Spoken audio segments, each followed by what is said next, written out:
বসুন্ধরা আবাসিকে নিরাপত্তা রক্ষীর হাতে সহপাঠী লাঞ্ছিতের প্রতিবাদে নর্থ সাউথ ইউনিভার্সিটি শিক্ষার্থীদের বিক্ষোভ ভাঙচুর।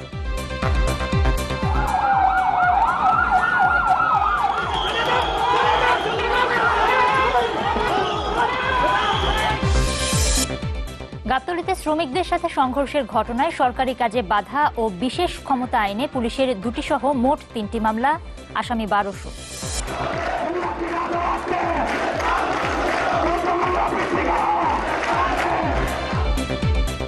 গ্যাসের মূল্য বাড়ানোর প্রতিবাদে সারা দেশে বিএনপির অবস্থান কর্মসূচি।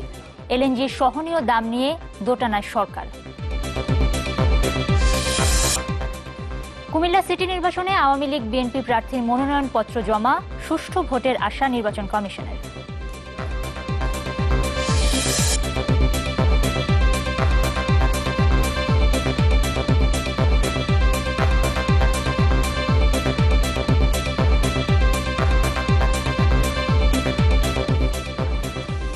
আমন্ত্রণ নিউজ 24-এ শুনছিলেন সিলনটি শিরোনাম। আপনাদের সাথে আছি নুসরাত জাহান এবং ফারাবি হাফিজ। অটো ইগনিশন ও ব্রাশ বার্নার দ্বারা তৈরি আরএফএল গ্যাস স্টোভ, রান্নাঘরের সবার প্রেম। শিরোনামে শুনছিলেন রাজধানীর বসুন্ধরা আবাসিক এলাকার নিরাপত্তা রক্ষীর হাতে সহপাঠী লাঞ্ছিতের প্রতিবাদে উত্তাল হয়ে উঠেছে বেসরকারি বিশ্ববিদ্যালয় নর্থ সাউথের ক্যাম্পাস। আজকে সকাল থেকে বিক্ষোভ মিছিল করেছেন শিক্ষার্থীরা। তারা বসুন্ধরা গ্রুপের কর্পোরেট অফিসেও ভাঙচুর চালিয়েছে। এ সময় পুলিশের সাথে তাদের ধাওয়া পাল্টা ধাওয়া হয়। আর এই পরিস্থিতিতে আগামীকালের সব ক্লাস পরীক্ষা স্থগিত করেছে নর্থ সাউথ কর্তৃপক্ষ। বসুন্ধরা আবাসিক এলাকায় পুলিশের সাথে দিনভরই থেমে থেমে চলে নর্থ সাউথ বিশ্ববিদ্যালয়ের শিক্ষার্থীদের এমন ধাওয়া পাল্টা ধাওয়া। বিক্ষুব্ধ শিক্ষার্থীদের ইটপাটকেলের জবাবে কাঁদানে গ্যাস ছোড়ে পুলিশ। বুধবার রাতে নর্থ সাউথ বিশ্ববিদ্যালয়ের ছাত্র শারিয়ার হাসনাত তপু ও তার বন্ধু অ্যাপোলো হাসপাতালের মূল ফটকের পাশে মোটরসাইকেল রাখতে গেলে বাধা দেয় বসুন্ধরা আবাসিক এলাকার নিরাপত্তা রক্ষীরা। এ নিয়ে কথা কাটাকাটির এক পর্যায়ে নিরাপত্তা কর্মীরা ব্যাপক মারধর করে তপুকে। খবর পেয়ে বিশ্ববিদ্যালয়ের শিক্ষার্থীরা তপুকে উদ্ধার করে অ্যাপোলো হাসপাতালে ভর্তি করে। তপুর সহপাঠীরা জানান, ঘটনার পরপরই বসুন্ধরা গ্রুপকে বিষয়টি অবহিত করা হয়। তারা কোনো পদক্ষেপই নেননি। ফলে সকাল থেকেই বিক্ষুব্ধ হয়ে ওঠেন শিক্ষার্থীরা। লোকজন ওইখানে ওর সাথে বাজে বিহেভ করা শুরু করছে, তো ওইখানে ওর রিয়াকশন দিছে, ওকে রাইফেল দিয়ে মাথার মধ্যে মাথা মোটা ফাটাই দিয়ে নির্মম ভাবে খুব বাজেভাবে মারা হয়েছে। সিকিউরিটি বসুন্ধরা সিকিউরিটি কেমনে সাহস হয়? আমরা এটার বিচার চাই, তারা যেন আমাদের কাছে ক্ষমা চায় এবং তারা এনশিওর করে। এক পর্যায়ে বিক্ষুব্ধ শিক্ষার্থীরা ভাঙচুর চালায় বসুন্ধরা গ্রুপের কর্পোরেট অফিসে। এমন পরিস্থিতিতে বিশ্ববিদ্যালয় কর্তৃপক্ষ শুক্রবারের সব ধরনের ক্লাস পরীক্ষা বন্ধ ঘোষণা করে। অবশ্য বিকেলে বিশ্ববিদ্যালয়ের এক নোটিশে জানানো হয়, আহত শিক্ষার্থীর চিকিৎসা ব্যয় বহন করা সহ দোষী নিরাপত্তারক্ষীর বিরুদ্ধে ব্যবস্থা নেয়ার প্রতিশ্রুতি দিয়েছে বসুন্ধরা কর্তৃপক্ষ। ক্লাস ক্যান্সেল করে দিয়েছে আর কালকেও ইউনিভার্সিটি বন্ধ থাকবে। তো এটা আমাদের সিদ্ধান্ত হয়েছে যে কালকে যে এক্সাম আছে ওগুলো পোস্টপোন থাকবে। ওর বাইকটা এখনো উদ্ধার হয়েছে কিনা আমি ঠিক জানি না, আর ও এখনো হসপিটালাইজড আছে। বিশ্ববিদ্যালয় ক্যাম্পাস এলাকায় মোতায়েন করা হয়েছে বিপুল সংখ্যক পুলিশ। ফয়জুল সিদ্দিকী, চ্যানেল 24, ঢাকা। এবার নর্থ সাউথ ইউনিভার্সিটির ক্যাম্পাস থেকে সরাসরি যুক্ত হচ্ছেন হিরণ খান। হিরণ, দিনভর এই শিক্ষার্থীদের বিক্ষোভ মিছিল চলেছে, ধাওয়া পাল্টা ধাওয়ার ঘটনা ঘটেছে। ক্যাম্পাসের এখনকার পরিস্থিতি আমাদেরকে যদি একটু জানান। একটু আগে আমরা শুনলাম সেখানে এখনো থেমে থেমে কোথাও কোথাও বিক্ষোভ হচ্ছে। বসুন্ধরা গ্রুপের কারোর সাথে কথা কিংবা বিশ্ববিদ্যালয় কর্তৃপক্ষের কারোর সাথে কথা হয়েছে কিনা?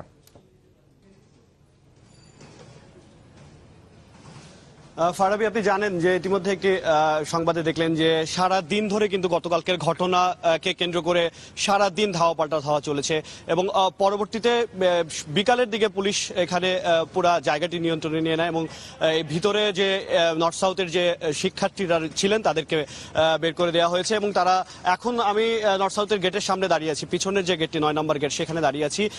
ভিতরে খবর নিয়েছি যে ভিতরে কোনো স্টুডেন্ট কিংবা কোনো শিক্ষার্থী ভিতরে নেই। তবে যেটা বলা যায় যে বসুন্ধরার ভিতরে প্রতিটা জায়গায় জায়গায় মোড়ে মোড়ে কিন্তু আইন শৃঙ্খলা বাহিনীর সদস্যরা সতর্ক অবস্থানে রয়েছেন। এবং আপনি যদি আমি আপনাকে চিত্রটি দেখাই ফারাবি, 9 নম্বর গেটের অপোজিটে যে জায়গা রাস্তাটি রয়েছে, এই রাস্তাটিতে কিন্তু এখনো পর্যন্ত পুলিশি নিরাপত্তা জোরদার করা হয়েছে। যতটুকু জানতে পেরেছি ঊর্ধ্বতন কর্তৃপক্ষের সাথে কথা বলে যে 5 প্লাটুন পুলিশ এখানে এসেছে। আরেকটি বিষয় আপনি জিজ্ঞাসা করেছিলেন ফারাবি যে বসুন্ধরা গ্রুপের কারোর সাথে কথা হয়েছে কিনা। আমরা যতটুকু বিভিন্ন মাধ্যমে জানতে পেরেছি যে বসুন্ধরা যে অথরিটি আছে এবং নর্থ সাউথের যে অথরিটি আছে তারা কিন্তু বৈঠক করেছেন এবং পরবর্তীতে তারা দুঃখ প্রকাশ করেছেন বসুন্ধরা অথরিটি এবং বলেছেন একটি তদন্ত কমিটি গঠন করা হয়েছে, যে তদন্ত কমিটি আসলে চিহ্নিত করবে কাদের উস্কানিতে কিংবা কারা তপুর গায়ে হাত দিয়েছিল। এবং আরেকটি বিষয় ফারাবি, আমি এখানে এসে শিক্ষার্থীদের সাথে কথা বলার চেষ্টা করেছি, তারা যেটা আমাদেরকে জানিয়েছেন তাদের দুটি দাবি ছিল, মূল দাবি যে দুটি, সেটি হচ্ছে যে শিক্ষার্থীকে আহত করা হয়েছে তার চিকিৎসার দায়ভার নেবে। এবং আরেকটি বিষয় তারা বারবার বলছেন যে যারা এই ঘটনাটি ঘটিয়েছে তাদের বিচারের আওতায় নিয়ে আসতে। তবে প্রশাসন থেকে কিন্তু বারবার বলা হয়েছিল যে একটি অভিযোগপত্র দিতে, তারপর শিক্ষার্থীরা কিন্তু সেই অভিযোগপত্রটি জমা দিয়েছেন।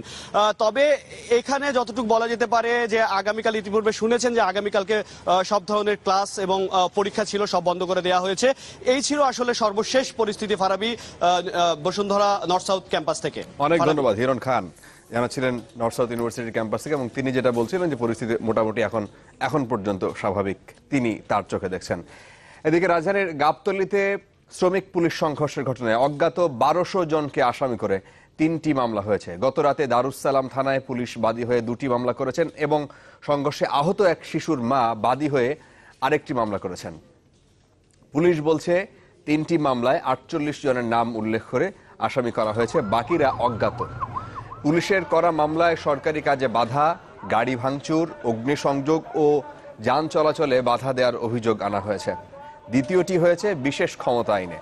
অন্য মামলায় আহত এক শিশুর মা তার সন্তানকে মারধর এবং ভয়ভীতি দেখানোর অভিযোগ করেছেন।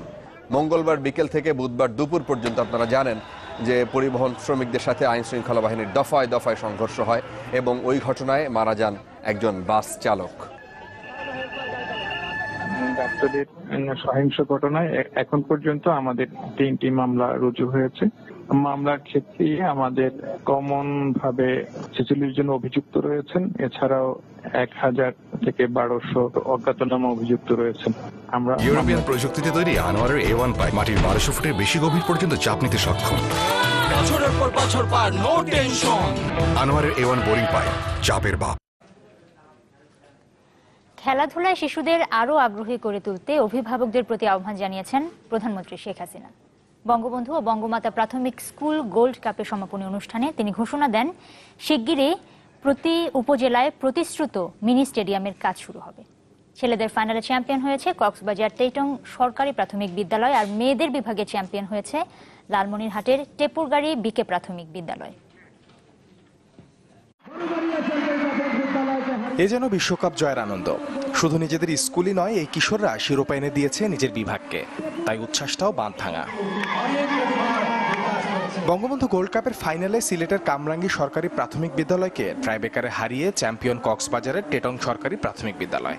আর বঙ্গমাতা গোল্ড কাপে রাজশাহীর বড়বাড়িয়া প্রাথমিক বিদ্যালয়কে 1-0 গোলে হারিয়ে শিরোপা জিতেছে লালমনিরহাটের টেপুরগাড়ি বিকে প্রাথমিক বিদ্যালয়। শিশুদের এই উচ্ছ্বাসে সঙ্গী হলেন প্রধানমন্ত্রীও। জানালেন খেলাধুলার প্রতি তাদের এই আকর্ষণ ধরে রাখতে এগিয়ে আসতে হবে অভিভাবক ও জনপ্রতিনিধিদের। তাদেরকে আহ্বান জানাবো, যেই খেলাধুলার প্রতি আমাদের ছেলেমেয়েরা আজকে যেভাবে মনোনিবেশ করেছে তাদের আরো উৎসাহিত করতে হবে এবং সব ধরনের সহযোগিতা স্কুলগুলি যদি যাতে পায় সেই ব্যবস্থা তারা করবেন।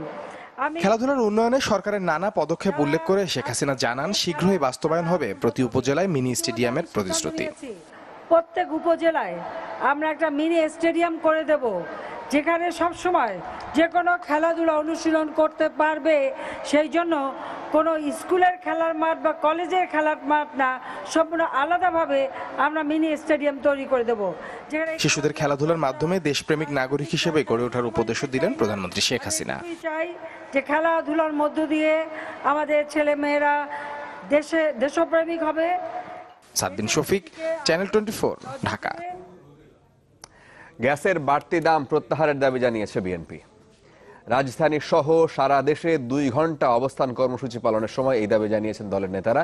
বিএনপির মহাসচিব মির্জা ফখরুল ইসলাম আলমগীর অভিযোগ করেছেন, জবাবদিহিতা নেই বলে গ্যাসের দাম বাড়ানোর মতো গণবিরোধী সিদ্ধান্ত নিতে পেরেছে সরকার। গ্যাসের দাম বাড়ানোর প্রতিবাদে রাজধানীর ইঞ্জিনিয়ার্স ইনস্টিটিউশন প্রাঙ্গণে বিএনপির অবস্থান কর্মসূচি। প্রায় 2 বছর পর রাজধানীতে খোলা আকাশের নিচে কোনো কর্মসূচি পালন করল দলটি। বিএনপি নেতারা বলেন, গ্যাসের দাম বাড়ানোর সিদ্ধান্ত অযৌক্তিক। তাদের দাবি, 1.5 বছরের মাথায় 8টি খাতের মধ্যে সবচেয়ে বেশি বাড়ানো হয়েছে গৃহস্থালী কাজে ব্যবহৃত গ্যাসের দাম। যেসব গ্রাহক মিটার ব্যবহার করেন তাদের বেলায় ইউনিট প্রতি বাড়ানো হয়েছে সবচেয়ে বেশি।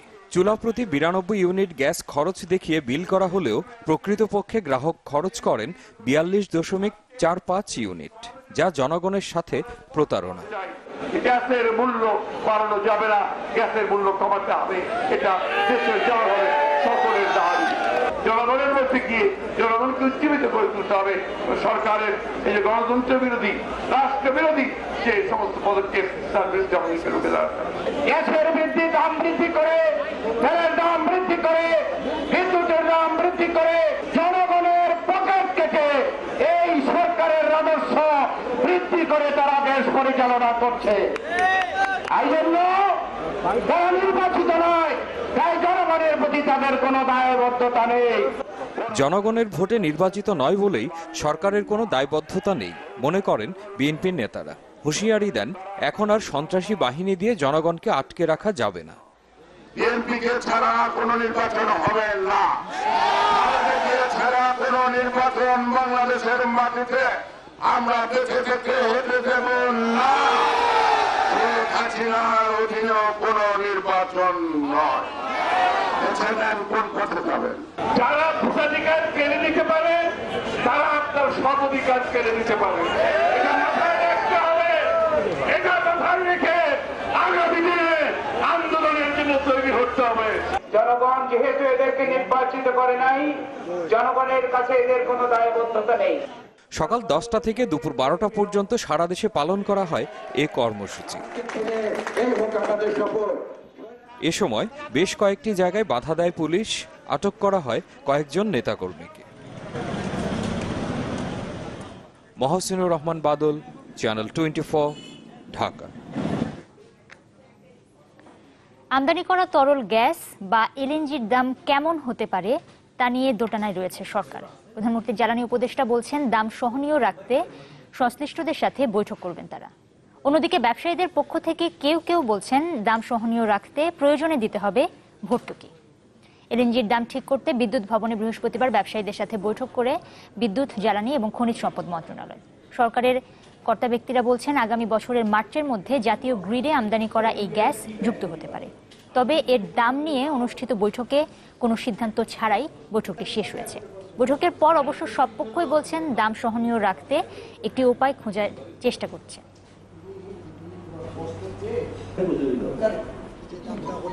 একটা দাম তো আমাদের ধরে নিতে হবে, যে যেটা আমদানি করতেছে সেটা তো আমরা বদলাতে পারবো না, কিন্তু আমদানির পরে আমরা আভ্যন্তরীণভাবে ট্যাক্স দিয়ে কিভাবে একটা দাম ধরা যায়, যে দাম ধরলে আমাদের যে গ্রাহক যারা তারাও এটাকে ব্যবহার করতে পারবে, সাশ্রয়ী হয়ে অর্থনৈতিক উন্নতি হবে, দেশের জন্য মঙ্গল। এইটা আমরা এখনো আবিষ্কার করতে পারি, আলোচনা চলছে। ব্যাক ক্যালকুলেশন করতে হবে, যেখানে সাবসিডাইজ কম্পিটিটিভ কান্ট্রির বিবেচনা আনতে হবে। সব কিছু বিবেচনা করে আমরা একটা কম্প্রিহেন্সিভ পেপারস গভর্নমেন্টের এই এনার্জি মিনিস্ট্রি এবং business community together will present to the highest authority. Teco noodles, সময়ে অসময়ে সব সময়। কুমিল্লা সিটি কর্পোরেশন নির্বাচনে মেয়র পদে মনোনয়নপত্র জমা দিয়েছেন আওয়ামী লীগের আঞ্জুম সুলতানা সীমা এবং বিএনপির মনিরুল হক সাক্কু সহ 5 জন। আর এছাড়া সংরক্ষিত নারী কাউন্সিলর পদে 42 জন এবং সাধারণ কাউন্সিলর পদে মনোনয়নপত্র জমা দিয়েছেন 150 জন। আর এদিকে ভোট সুষ্ঠু হওয়ার ব্যাপারে আশা প্রকাশ করেছেন প্রধান 2 দলের প্রার্থীরা। আর রিটার্নিং কর্মকর্তারাও বলছেন, অবাধ ও নিরপেক্ষ ভোট করতে সব ধরনের পদক্ষেপ নেওয়া হয়েছে। কুমিল্লা থেকে হাসান হিমেলের রিপোর্ট, ক্যামেরায় ছিলেন হুমায়ুন কবির। দ্বিতীয় মেয়াদে সিটি নির্বাচন ঘিরে কুমিল্লা এখন উৎসবের নগরী। মনোনয়নপত্র জমার শেষ দিন সকাল থেকে রিটার্নিং কর্মকর্তার কার্যালয়ে আসতে থাকেন প্রার্থীরা। মেয়র পদ ছাড়াও কাউন্সিলর ও সংরক্ষিত কাউন্সিলর পদে মনোনয়ন জমা দেন তারা। বেলা 11টার দিকে দলীয় নেতাকর্মীদের সাথে নিয়ে মনোনয়নপত্র জমা দেন আওয়ামী লীগের প্রার্থী আঞ্জুম সুলতানা সীমা। নগরবাসীকে উন্নয়নের প্রতিশ্রুতি দিয়ে ভোট চান নৌকা প্রতীকে। আমাদের মধ্যে কোনো বিভেদ নেই এবং আগামীতেও থাকবে না ইনশাল্লাহ। আমরা আওয়ামী লীগ সবাই এক, সকলে মিলে ঐক্যবদ্ধ হয়ে সবাই যেন নৌকার পক্ষে কাজ করে। এর কিছুক্ষণ পর দলের স্থায়ী কমিটির সদস্য নজরুল ইসলাম খান সহ কেন্দ্রীয় নেতাদের সাথে মনোনয়ন জমা দেন কুমিল্লার প্রথম মেয়র বিএনপি প্রার্থী মনিরুল হক শাকু। নগরীর উন্নয়নের ধারাবাহিকতা বজায় রাখতে তিনি ভোট চান ধানের শীষে। জাতীয় দল কুমিল্লা আমার লোকে আছে, আমাদের কিছু বিভেদ নাই। কাজের মূল্যায়ন করে মানুষ কিন্তু জনগণ মেয়র পোস্টটা কিন্তু জনগণের কাজের লেগে। প্রার্থীদের আচরণবিধি মেনে চলার আহ্বান জানিয়েছে নির্বাচন কমিশন। আমরা প্রচুর নিরাপত্তা ব্যবস্থা গ্রহণ করেছি বাইরে, যাতে কাউরে কোনো অসুবিধা না হয় এবং সবাই যাতে আচরণবিধি মেনে চলে, এই জন্য আমরা তার জন্য প্রয়োজনীয় ব্যবস্থা গ্রহণ করেছি। কুমিল্লা সিটি নির্বাচনে মনোনয়নপত্র যাচাই বাছাই 5 ও 6 মার্চ, আর ভোট হবে 30 তারিখ। 5 বছর আগে প্রথমবারের মতো যখন এই সিটি কর্পোরেশনে নির্বাচন হয়েছিল তা ছিল নির্দলীয়। এবার প্রথমবারের মতো দলীয় প্রতীকে নির্বাচন হয় স্থানীয় রাজনীতিতে যেমন গুরুত্ব পেয়েছে তেমনি গুরুত্ব রয়েছে জাতীয় রাজনীতিতেও। আহসান হিমেল, চ্যানেল 24, কুমিল্লা। গাইবান্ধা 1 আসনের উপনির্বাচনে 7 প্রার্থীর মধ্যে প্রতীক বরাদ্দ দেওয়া হয়েছে। দুপুরে জেলা সার্ভার স্টেশনে প্রার্থীদের উপস্থিতিতে প্রতীক বরাদ্দ দেওয়া হয়। এই আসনে ভোট আগামী 22 মার্চ। দলীয় সিদ্ধান্ত না মেনে উপনির্বাচনে প্রার্থী হওয়ায় জাতীয় পার্টি থেকে বহিষ্কার করা হয়েছে মোস্তফা মহসিনকে। এদিকে সুনামগঞ্জ 2 আসনের উপনির্বাচনে মনোনয়নপত্র জমা দিয়েছেন প্রয়াত সংসদ সদস্য সুরঞ্জিত সেনগুপ্তের স্ত্রী জয়া সেনগুপ্ত। এছাড়াও মনোনয়নপত্র জমা দিয়েছেন আরও 4 জন। এই আসনে উপনির্বাচন 30 মার্চ।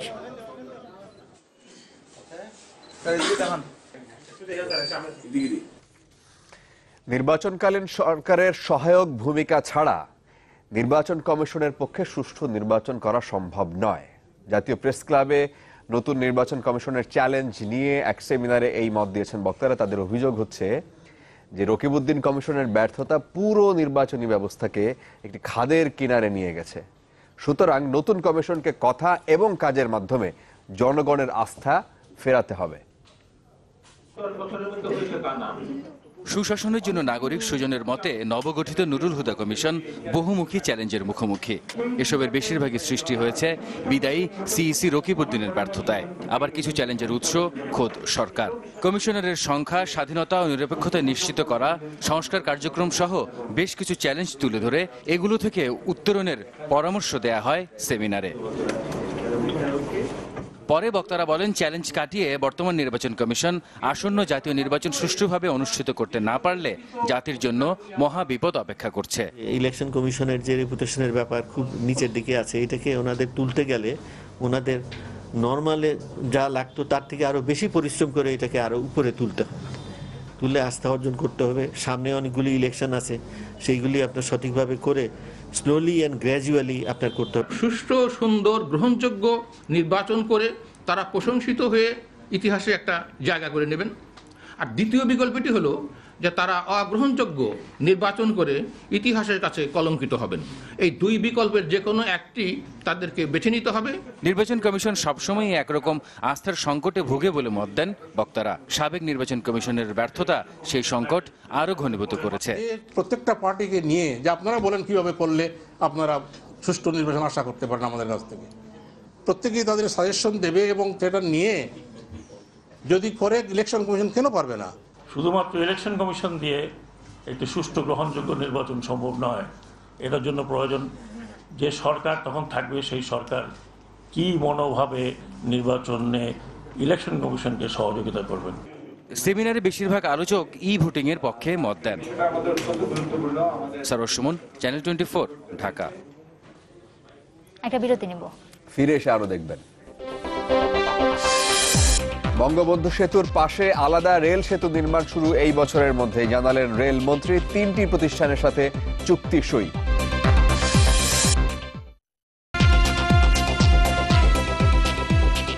আরো একবার আমন্ত্রণ। আপনারা দেখছেন নিউজ 24। ঢাকা বিশ্ববিদ্যালয়ে পালিত হলো পতাকা উত্তোলন দিবস। সকালে ঐতিহাসিক বটতলা মঞ্চে জাতীয় সঙ্গীতের সাথে পতাকা উত্তোলন করেন উপাচার্য আ মশু আরেফিন সিদ্দিক। অনুষ্ঠানে জাতীয় পতাকা হাতে যোগ দেন শিক্ষক, শিক্ষার্থী সহ বিভিন্ন সংগঠনের কর্মীরা। 1971 সালের 2 মার্চ ঢাকা বিশ্ববিদ্যালয়ের বটতলায় মুক্তির বার্তা ছড়িয়ে দিতে ওড়ানো হয় লাল সবুজের পতাকা। অনুষ্ঠানে দেশের গান গেয়ে শোনান শিক্ষার্থীরা। সংক্ষিপ্ত আলোচনায় দিনটির বিভিন্ন তাৎপর্য তুলে ধরেন বক্তারা।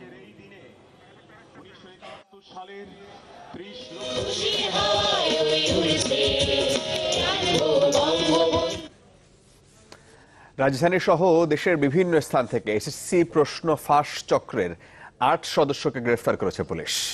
সকালে ডিএমপি মিডিয়া সেন্টারে সংবাদ সম্মেলনে জানানো হয় যে গতকাল রাতে বিভিন্ন জায়গায় অভিযান চালিয়ে তাদেরকে গ্রেফতার করা হয়েছে। পুলিশের দাবি, পরীক্ষার প্রশ্ন কেন্দ্রে যাওয়ার পরপরই এই চক্রটি মোবাইল ফোনে তা ধারণ করে ফেসবুকের বিভিন্ন গ্রুপে দিয়ে দেয়। এরপর 1-1.5 ঘন্টার মধ্যে প্রশ্নের উত্তর এবং বিশেষ করে নৈর্ব্যক্তিক প্রশ্নের সমাধানও দিয়ে দেওয়া হয় ওই ফেসবুক পেজে। এই জন্য শিক্ষার্থীদের কাছ থেকে নেওয়া হয় 500 থেকে 1000 টাকা। গ্রেফতারকৃতদের মধ্যে একজন রফিকুল ইসলাম, তিনি কমলাপুর শেরে বাংলা রেলওয়ে উচ্চ বিদ্যালয়ের ইংরেজি শিক্ষক, বাকিরা ফেসবুকের ওই গ্রুপের অ্যাডমিন। সম্প্রতি হয়ে যাওয়া এসএসসি পরীক্ষার ইংরেজি প্রশ্ন এই চক্র ফাঁস করেছে বলে দাবি করা হয় ওই সংবাদ সম্মেলনে।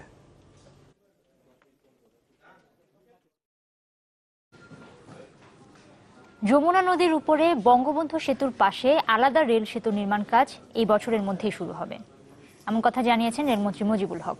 সকালে রেল ভবনে এ বিষয়ে একটি চুক্তি সই হয়। পরামর্শক নিয়োগে জাপানের 2টি এবং দেশীয় একটি প্রতিষ্ঠানের সাথে চুক্তি সই হয়।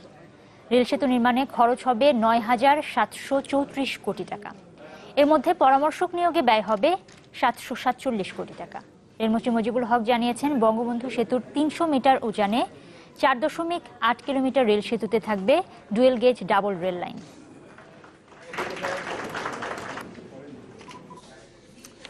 দুর্নীতির ষড়যন্ত্রের অভিযোগ তোলার ক্ষেত্র প্রস্তুতে খোদ পদ্মা সেতু প্রকল্পের কেউ কেউ বিশ্বব্যাংকে তথ্য দিয়েছিলেন, এই অভিযোগ প্রধানমন্ত্রীর অর্থ উপদেষ্টা ডক্টর মশিউর রহমানের। চ্যানেল 24-কে তিনি বলেছেন যে যেসব সূত্রের বরাতে গণমাধ্যম তখন এসব খবর প্রচার করেছিল তাদের সম্পর্কেও সরকারকে জানানো উচিত। এসব নিয়ে কোনো তদন্ত হলে বিশ্বব্যাংকের তাতে সহযোগিতা করা উচিত বলে তিনি মনে করেন। আরিফুল সাজ্জাতের একটি রিপোর্ট।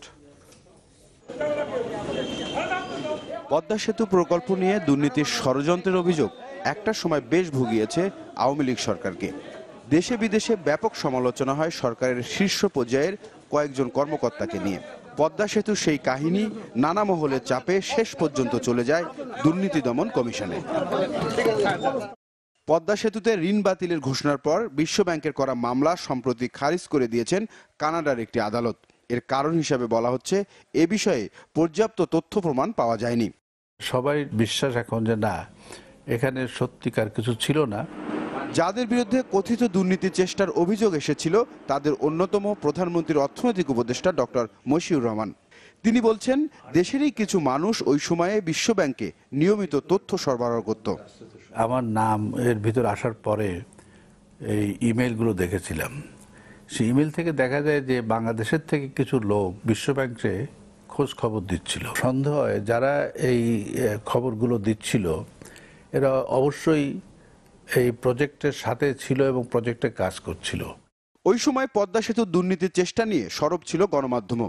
সাবেক এই আমলা বলছেন, যারা তখন ভুল তথ্য দিয়েছিল গণমাধ্যমের উচিত তাদের বিষয়ে অবস্থান পরিষ্কার করা। ঠিক কিভাবে প্রকাশ করবে আমি বলতে পারবো না, যে খাপিয়ে বলবে যে অমুক অমুকে কাজ করছে, আমি সেরকম কোনো কিছু বলছি না। তবে অনুসন্ধান বা সরকারের কাছে জানানো যে দেশের বিরুদ্ধে এই লোকগুলো, দেশের স্বার্থের বিরুদ্ধে এই লোকগুলো আমাদেরকে মিসলিডিং তথ্য দিয়েছে। বিশ্বব্যাংক প্রথমে অর্থমন্ত্রী এবং পরে প্রধানমন্ত্রীকে দুর্নীতি চেষ্টার কিছু তথ্য উপাত্ত সরবরাহ করে। এসব আমলযোগ্য নয় বলে শীর্ষ পর্যায় থেকে বেশ কয়েকবার হতাশাও প্রকাশ করা হয়। কানাডার আদালতের রায়ের পর যারা তথ্য দিয়েছিল বিশ্বব্যাংকে তাদের বিরুদ্ধে তদন্তের দাবি উঠেছে বিভিন্ন মহল থেকে। আমাদের কোনো ব্যক্তি হয়তো ভুল করেছে, সেই ব্যক্তির ভুলের সাথে প্রতিষ্ঠানের ভুল এই দুটোকে যোগ করবেন না, কিন্তু আপনাদের তদন্তে আমরা সম্পূর্ণ সহযোগিতা করবো। এটা বিশ্বব্যাংকের স্বার্থেই আমার মনে হয় তাদের করা উচিত হবে। এত কিছুর পরেও নিজস্ব অর্থায়নে এখন পর্যন্ত পদ্মা সেতুর কাজ শেষ হয়েছে প্রায় 40%। আরিফুল সাজ্জাদ, চ্যানেল 24, ঢাকা। সময় হলো আরো একটা ছোট্ট বিরতির। ফিরে এসে দেখবেন চট্টগ্রামে অটোরিকশা আত্মসাৎ এবং মালিক নিখোঁজের ঘটনায় 6 পুলিশ দায়ী। হাইকোর্টে আইজিপির প্রতিবেদন।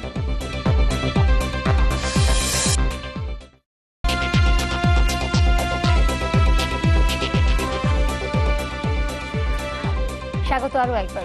আপনারা দেখছেন নিউজ 24। ফরিদপুরের সারদা সুন্দরী মহিলা কলেজের শিক্ষার্থী হত্যার প্রতিবাদে মানববন্ধন হয়েছে সেখানে।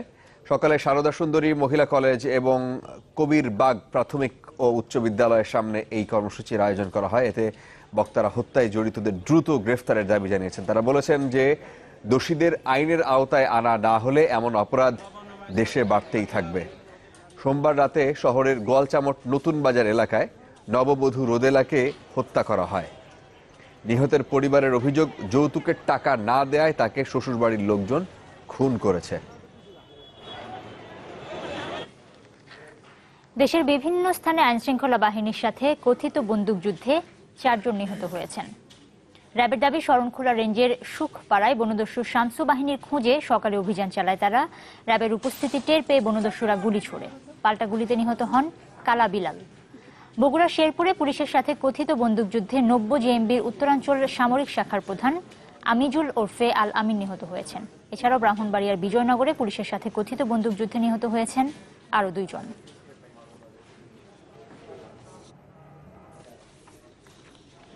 চট্টগ্রামে 8 বছর আগে একটি অটোরিকশা আত্মসাৎ এবং মালিক নিখোঁজের ঘটনায় পুলিশের ট্রাফিক বিভাগের 6 কর্মকর্তা দায়ী হয়েছিলেন। হাইকোর্টে জমা দেওয়া এক প্রতিবেদনে এমন তথ্য জানিয়েছেন পুলিশের মহাপরিদর্শক। আজকে সকালে প্রতিবেদনটি উপস্থাপন করা হয় আদালতে। তবে অটোরিকশা এবং নিখোঁজ মালিকের সম্পর্কে কোনো তথ্য নেই ওই প্রতিবেদনে। 8 মাসেরও বেশি সময় ধরে তদন্তের পর হাইকোর্টে এই প্রতিবেদন জমা দেন পুলিশের মহাপরিদর্শক, যার ওপর শুনানি হবে পরবর্তীতে। চাঞ্চল্যকর এই ঘটনার শুরু 2009 সালে। এজাহার মিয়া নামে এক ব্যক্তির একটি অটোরিকশা ছিনতাই হয় চট্টগ্রামে। এটি উদ্ধারে পুলিশের সহায়তা চান তিনি। তবে এজন্য হয়রানির পাশাপাশি মামলারও শিকার হন এজাহার। সেই সময়কালে নাম, নম্বর, সাক্ষ্য সম্বলিত যে বিষয়গুলো কিছু কিছু ক্ষেত্রে আসলে সন্দেহান সৃষ্টি হয়েছিল। সন্দেহ সৃষ্টি হওয়ার কারণে প্রকৃত মালিক কিনা সেটার জন্য উল্টো সে মামলার শিকার পর্যন্ত হয়েছিলেন এই এজাহার মিয়া। ঘটনার এক পর্যায়ে এজাহার নিখোঁজ হন 2013 সালে। সব মিলে পুরো ঘটনায় জড়িত থাকার অভিযোগ ওঠে সিএমপির ট্রাফিক বিভাগের কয়েকজন পুলিশ কর্মকর্তার বিরুদ্ধে। যা নিয়ে গত বছরের 22 জুন রিট হলে আদালত পুরো ঘটনা তদন্তের নির্দেশ দেন পুলিশের মহাপরিদর্শককে। 62 পৃষ্ঠার একটি রিপোর্ট দাখিল হয়েছে। সেই রিপোর্ট আজকে A to Z পড়ে শুনিয়েছি। সেখানে যিনি ইনকোয়ারি অফিসার ছিলেন অতিরিক্ত ডিআইজি আব্দুল্লাহ আলিম, সেখানে তিনি দায়িত্ব নিরূপণ করেছেন। সেখানে দেখা গেছে 4 জন পুলিশ অফিসারের বিরুদ্ধে 2 জন ছিলেন ট্রাফিক একজন ছিলেন ট্রাফিক ইন্সপেক্টর প্রশাসন অভিজিৎ বড়ুয়া, তিনি ইতিমধ্যে মৃত্যুবরণ করেছেন। অপর যে 5 জন ট্রাফিক ইন্সপেক্টর প্রশাসন, তাদের বিরুদ্ধেও তিনি দায়িত্ব অবহেলা, অসদাচরণ এই সমস্ত বিষয়ের আলোকে তিনি আসলে দায়িত্ব নিরূপণ করেছেন, তারা দোষী। প্রতিবেদনে অভিযুক্তরা হলেন ট্রাফিক সার্জেন্ট ফিরোজ কবির, শামসুর রহমান, মইনুল ইসলাম, মামুনুল ও সেলিমুর রহমান। এর বাইরে অভিজিৎ বড়ুয়া নামে আরেকজন অভিযুক্ত হলেও তিনি এরই মধ্যে মারা গেছেন। যার আলোকে আজকে রিপোর্ট সেখানে উপস্থাপন করেছি। কোর্ট সেটা শুনেছে। যেহেতু এটা রুলের টার্মসের একটা অংশ, এই জন্য পূর্ণাঙ্গ শুনানি শেষে এই রিপোর্টটা পূর্ণাঙ্গ শুনানিতেও আবার বিবেচিত হবে, এই কথা উল্লেখ করে কোর্ট রিপোর্টটাকে নথিভুক্ত করেছে। তবে আলোচিত অটোরিকশাটি কোথায় বা নিখোঁজ এজাহার মিয়া সম্পর্কে কোনো তথ্য নেই প্রতিবেদনে। Desk report, channel 24। সময় হলো আরো একটা ছোট্ট বিরতির। ফিরে এসে আরো দেখবেন যুক্তরাষ্ট্রের টুর্নামেন্টে অংশ নিতে এবার ভিসা পেল না তিব্বতী নারী দল। খেলতে যাওয়াটা গুরুত্বপূর্ণ নয় বলছে মার্কিন দূতাবাস।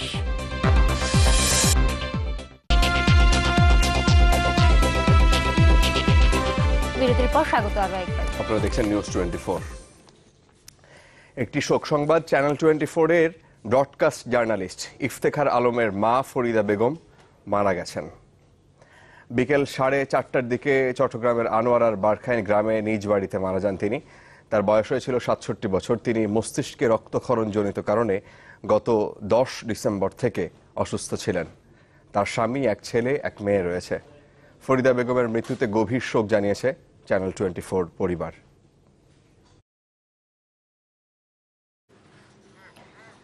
যুক্তরাষ্ট্রের ডালাস কাপ টুর্নামেন্ট খেলতে যেতে ভিসা পেলেন না তিব্বতের একটি নারী ফুটবল দলের সদস্যরা। বিষয়টা নিয়ে ভারতের মার্কিন দূতাবাসের বক্তব্য, টুর্নামেন্টে অংশ নেওয়াটা গুরুত্বপূর্ণ নয়। 16 সদস্যের ওই দলের বেশিরভাগই ভারতে বাস করা তিব্বতী শরণার্থী, যাদের ভারতীয় পরিচয়পত্রটি পাসপোর্ট হিসেবে গণ্য করা হয়। ট্রাম্পের ভিসা নিষেধাজ্ঞার তালিকায় চীন বা ভারতের নাম নেই। তারপরও কেন ভিসা দেয়া হলো না সেটি পরিষ্কার করেনি দূতাবাস কর্তৃপক্ষ। এই ঘটনায় ক্ষুব্ধ প্রতিক্রিয়া জানিয়েছেন নারী ফুটবল দলের নির্বাহী পরিচালক ও মার্কিন নাগরিক ক্যাসি শিল্ডার্স।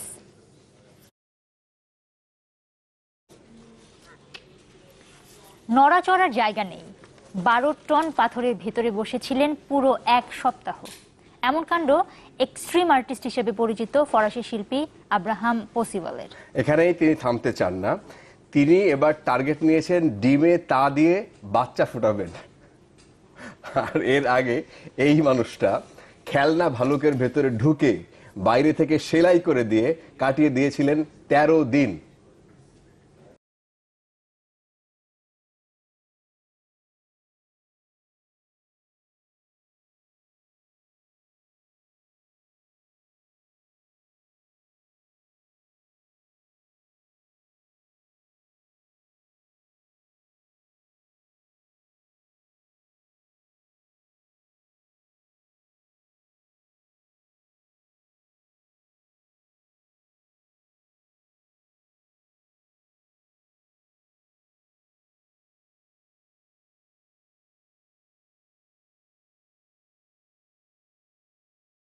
এটি আসলেই চমৎকার অভিজ্ঞতা। এমন পরিস্থিতিতে আপনার মাথাটা অবশ্যই ঠান্ডা রাখতে হবে। অনেক সময় এমন হয় যে আপনি নিজের ওপর নিয়ন্ত্রণ হারিয়ে ফেলবেন, আর তখন আপনি কোথায় কিভাবে আছেন কিছুই মনে থাকবে না। আমি আমার স্বামীকে নিয়ে এখানে এসেছি, সত্যি বিস্ময়কর এক অভিজ্ঞতা। ফরাসি শিল্পী আব্রাহাম পসিবল পাথরটিতে ঢোকেন গেল 22 ফেব্রুয়ারি। চেয়ারে বসতে যতটুকু জায়গার দরকার ঠিক ততটুকু গর্ত ছিল ওই পাথরে। ঠায় বসে থাকার এই সময়টিতে খেয়েছেন পানি, স্যুপ ও শুকনো খাবার। পাথরে ছোট্ট ছিদ্র পথ দিয়ে আসতো শ্বাস নেয়ার মতো বাতাস। পাপিয়া সুলতানা, চ্যানেল 24। কিন্তু প্রশ্ন হচ্ছে যে এরপরে তিনি বাচ্চা ফুটাবেন কিভাবে ডিমে তা দিয়ে? আর তাকেই জিজ্ঞেস করা যাক। এই ছিল আমাদের নিউজ 24। সাথে থাকার জন্য ধন্যবাদ।